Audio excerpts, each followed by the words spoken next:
welcome back to my channel. Today we are going to chat about something that I have talked about before on this channel a long time ago, and has to do with renting. I used to do all kinds of rental content because we rented in California forever. And then we moved to Oklahoma and we bought our first house, and then we bought the stone cottage, and then now we have moved to Nashville and we are renting again. But in this season of renting, I'm kind of going back to my roots and like refreshing my own mind, my own self of like, oh yeah, these are really great tips or things when you're a renter. You have a home, you want it to feel homey, you want it to feel custom, you want it to feel like a designer level space that's not just like this temporary box you're living in for X amount of months that you've signed on a lease. Well, I'm back in that world. There's things that I have done in this space, so I thought I would show you guys, narrow it down to 5 things, very easy, tangible tips that I think are gonna help you, and they're just gonna make your home beautiful. I truly believe a beautiful home can change your life. It makes you happier, it makes you wanna invite people over. It inspires community and all kinds of things. And so it's really important that your space reflects your style and that you love it. And so I'm hopeful that these tips will help empower you guys to go out and make your spaces beautiful, even if you're renting, and even if you're not renting, if you own your home, these tips obviously apply to you too. Okay, let's get started.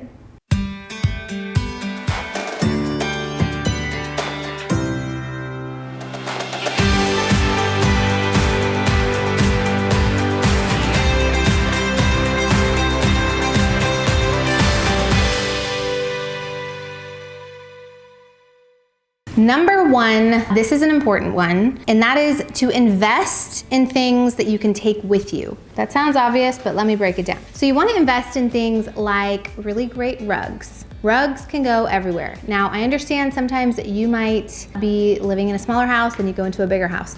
Most times, 9 times out of 10, an 8x10 rug is going to always be the rug you need for your bedroom. Always, always, always. Especially if you have a queen or king size bed.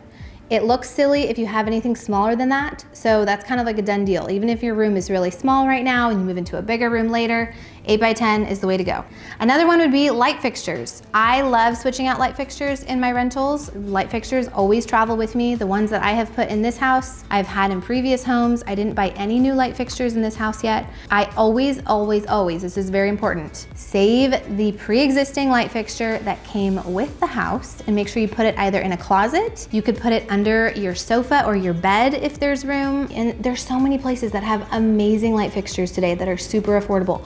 You can go to Amazon, you can go to Target, you can go on Wayfair. Like, it's not hard to find good light fixtures anymore. 5-10 years ago, I feel like it was impossible to find affordable light fixtures, and the times they are a-changing. Well, they've already changed, and it's in our favor. So there's no excuses for you to update your light fixtures, have fun with it. And if you don't know an electrician and you're like, but how do I get someone to do it? Thumbtack is a great website. I'm sure they have others that have come up, but you can just book a local electrician that has good reviews. And it's usually like 50 to 75 bucks to have them swap out a fixture. Not a big deal, and it is so worth it. Just watch, it will completely transform your space. The other thing is investing in modular furniture. So my new Article sofa, in fact, I've had 3 modular sofas from Article. A lot of their pieces are modular, which is amazing for renters because not only is it easy to move, because you break it up into little squares, it's like Tetris. You adjust your furniture based on the room that you have. I have a sectional right now. I could completely reorient my sofa to be a regular sofa with no L. It has 2 arms, a middle piece, and I'd have 2 extra pieces left over. So having modular is amazing because it will adjust to the space that's allotted. It's also great if you have kids or dogs. If somebody ruins one piece of your sofa, you don't have to replace the entire sofa. You just replace one little section instead of the whole thing, which is kind of a win-win for everybody. The second tip I have for you is to make sure that your color palette, I've done a lot of videos on color palette, you guys can go back and watch those, but I encourage you guys to pick like 3 colors to kind of play around with in a color palette, and make sure that your color has a buddy somewhere else. So it's not just in one room and not represented everywhere else. I think that's the biggest tip for creating cohesion in your space, is to just have it reflected in different rooms. So for example, I have in the artwork in the living room, there's green, there's blue. Over here in the dining room, I have a blue rug. There's no green in the rug, but I have green pillows. Now these rooms are basically in the same space because it's an open floor plan. So I've got the green represented, I've got the blue represented. Then if you look down here in the rug, it's got this like ambery brown color, kind of like a cognac color. And that color is represented in these delicious swivel leather chairs from Article. Those chairs are my favorite. They literally do a 360 swivel. They're so comfy. They are great for kids, I think. I think leather is great for kids. I don't know, someone may disagree with me on that. If you catch it early enough, most things are cleanable out of leather. Unless you have a Tide Pod war like they did at my stone cottage and they ruined the corner of the leather sofa. But if you don't have a Tide Pod war in front of a very nice sofa in a nice Airbnb, then for the most part, leather I think is easier to clean and a much better solution around kids and animals than cloth sometimes. Also in the living room, I found these really cute kind of cognac leather pillows. So the sofa itself on the other side of the room has that cognac color leather, balances out the cognac color leather chairs that I got at Article, and then also again is represented over here. So it's kind of like you always want to make sure within the house there's a buddy of that color and it's represented and it pops up again. And those are like the subtle things that people may not notice when they walk into your house, but they'll walk in and be like, wow, this is like a really cohesive, well-designed space. And that's one of the secret tricks of the trade, I think, on how to make that happen. Number 3, this should have been number 1, I think, because it's just like a statement I have to make when you're a renter. It's more so of like a disclaimer or like a take a chill pill, it's gonna be okay. In this rental, we are technically not supposed to put holes in the walls. I think it's crazy that they put that in the contract. But I know the reason they did that is because they want to avoid coming home to Swiss cheese walls where everything's damaged and looks a mess. And I would never leave a rental in that condition when I moved out. If you want, you can ask your person you're renting from if you can hang stuff. I wouldn't do that because it just opened up an opportunity for them to say no. I usually don't ask that. What I usually ask is, what is the color wall paint? Having the finish and the color of the walls is a great thing because in the end, you want to get your security deposit back. And if you know how to patch a wall, which you can look it up on YouTube, get some putty, get a putty knife, get some sandpaper. That's how easy it is. You can patch up all of those walls, you sand them down, and then you paint those little spots. It's not like you're painting the whole wall. You just paint the patches and you're good to go. I know so many of you have lived your life in a rental with nothing on the walls. Or you have art and they're just sitting on the floor leaning up against the walls. We lived that way for a little bit when we first moved in, like a week or two. And I remember just being like, oh, I just want to get everything up on the walls. As soon as you hang stuff on the walls, it just feels like home. It just feels custom and cozy and just like, we've moved in, we put our stamp on the place and it just looks great. And I think a lot of people are afraid to do that when they're renting because they just think, oh no, I'm not allowed to, or I'm gonna get in trouble. And you will get in trouble if you leave the space looking like bad. Like, just don't do that. I've also gone as far as to paint a room in a rental. Now, I know that scares a lot of you. Now, if you're gonna pick a crazy wacko color, like maybe not, but if you're gonna pick a normal color that's like a gray or a taupe or a white or whatever, my landlords have never wanted me to paint it back to with the original color. They have actually loved what I did with it. Now, in the event that your landlord would not handle it that way, then just make sure you paint it back the color that it was before. And I know that seems like a lot of work, but it's really not. It's just a couple of hours out of your life that you're gonna spend making it your own and then taking it back to square one. It is worth it in the end. Trust me, just be willing to do some work and you're gonna love where you live, even if you're renting.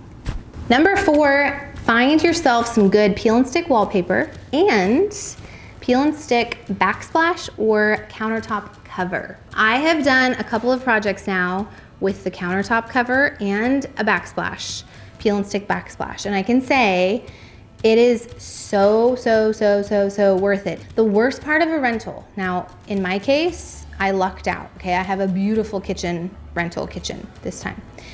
I have not been so lucky the 2 previous houses because I rented in California and everything is so expensive in California and homes are really old there, and so you're kind of just like happy that you got picked to get a spot because it's so competitive. You're like, anything, I'll take anything, just let me live under a roof, please. One of my rentals that I lived in had Dippin' Dot blue Formica countertops, which is like basically particle board plastic, but it was it just looked like it wasn't cute. It was literally bright blue and had dots on it everywhere. That's what my countertops were, and it really just killed the vibe. Just wasn't a good vibe. So I went ahead and got the peel and stick marble contact paper, and I covered it. I have a whole video about it. You guys can go back and watch. It's not like a permanent fix that's gonna last you 10 years, but it lasted me 2 years and it looked great, and I did it around a sink and it still looked awesome.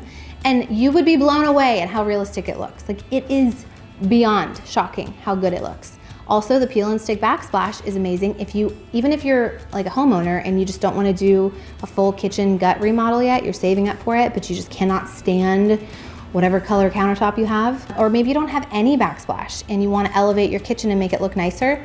Using the peel and stick tiles, they fit together like Tetris pieces.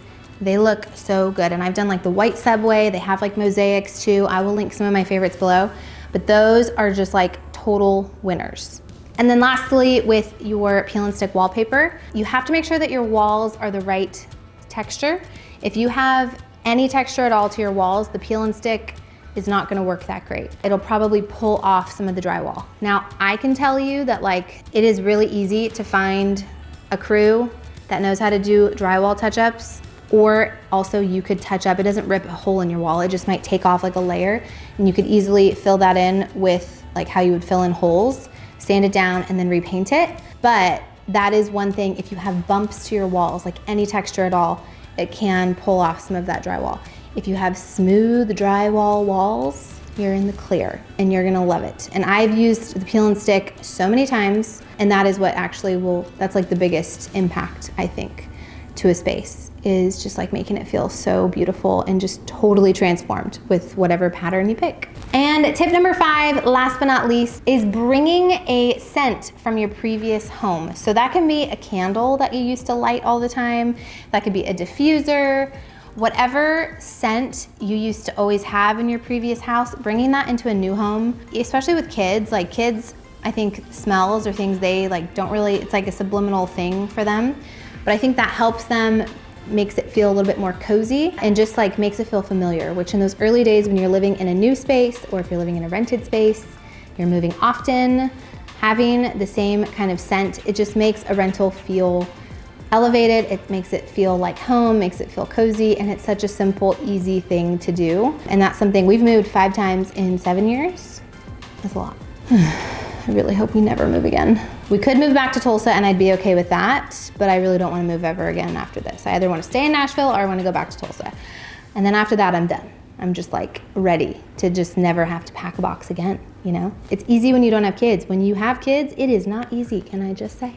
And if you have the stomach bug, it is really not easy. Okay guys, thank you so much for watching. I hope this video was quick and simple and easy, and something that encourages you guys to try making your rented space or your owned space a little bit more custom and more in line with your style, and that it makes you just feel happier about where you live, because that is important. Anything that I have mentioned in any of these tips, including some of the furniture, rugs, any of that kind of stuff, I will link below and you guys can shop that. And if you guys haven't seen the house tours for this particular house that we just moved to, I just did a part 1 and a part 2. That's on my channel and you guys can take a look. And I have tried to source all of the things that I have mentioned. And if I forgot, I'm sure I usually forget 1 or 2 things, and y'all are good to remind me. But send me a comment or whatever down below and I will try to get that for you. Okay guys, be sure to thumbs up the video, hit subscribe, and I will see you guys next time. Love ya, bye-bye.